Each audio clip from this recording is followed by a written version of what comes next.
The wealthy are not afraid to take risks, but they never gamble or speculate with their money.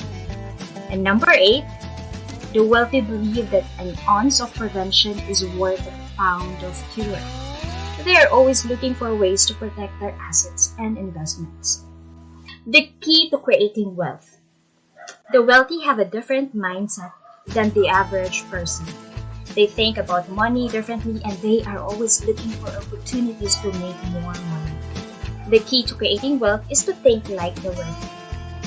If you want to be wealthy, you have to start by changing your mindset. You need to think about money differently and always be on the lookout for opportunities to make more money. The wealthy people of the world has this mentality and it's what sets them apart from everyone else. If you want to